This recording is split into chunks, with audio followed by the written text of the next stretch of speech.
يكن الذين كفروا من أهل الكتاب والمشركين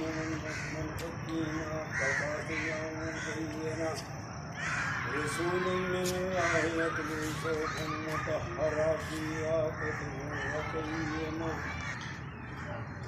سمع الله لمن حمده الله أكبر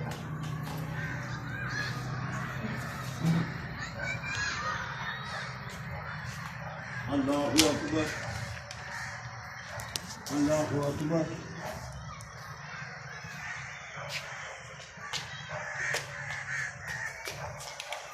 الله أكبر الرحمن الرحيم مالك يوم الدين إياك نعبد وإياك نستعين اهدنا الصراط المستقيم صراط الذين أنعمت عليهم